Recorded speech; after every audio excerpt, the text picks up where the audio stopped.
All right, the Cartman Family Deaths on Netflix just dropped. Did you watch it? If you haven't and you plan to, just keep scrolling because spoilers ahead. So, what do you guys think? Do you think Nathan did it? There was a lot of facts and evidence against him, just tons. And I think he did it. His aunts think he did it. Apparently, him and his mom go fishing a lot, and he bought eels as bait, but left them in the truck. Okay.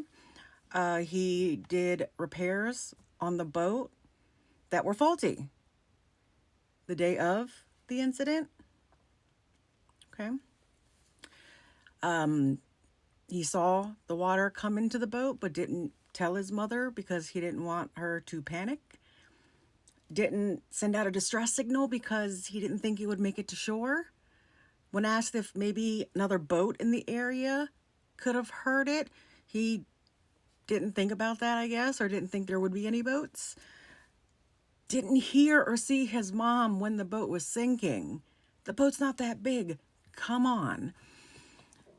They said that he was in the life raft, or he said he was in the life raft for 7 days with exactly everything that he needed to survive, which sounds premeditated, but at the same time, I'm kind of weird like that. I like to be prepared. So I probably, if I had a boat with the life raft, I'd make sure everything I needed to survive was there as well. So I can't say anything on that. But they don't even think he was on the boat for those 7 days. They think it's only a few hours because when the freight boat came by, he was able to, jump off the life raft, swim, climb, do all that stuff that they don't think a person could do after being stranded on a life raft for 7 days. Like your body physically couldn't do that. They couldn't find the life raft. Apparently it sank. He was found when he was rescued with a knife. They think that he purposely sunk it so that way they wouldn't see the condition the life raft was in and realize that he wasn't on there for 7 days.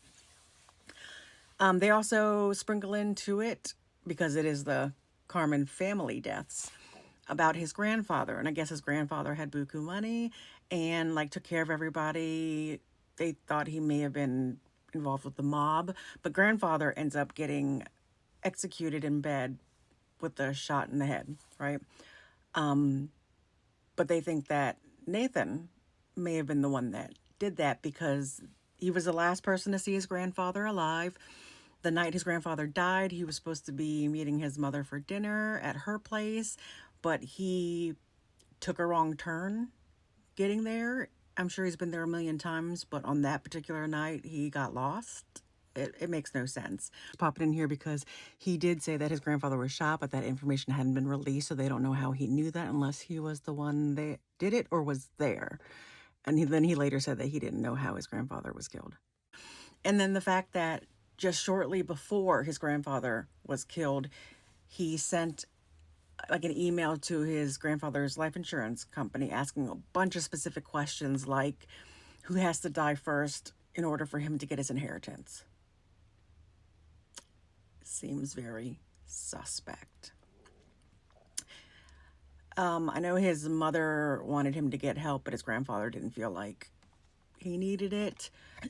I just, everything just screams that Nathan was the one who did all this. And while he was awaiting trial, he committed suicide, which just makes him look even guiltier, I guess. But anyway, tell me what you think if you watched it. I should do a little bit more research or look into this a little bit more because I am curious and I do have some questions. But everything, at least in this documentary here, really painted Nathan in a bad light. So, yeah, let me know.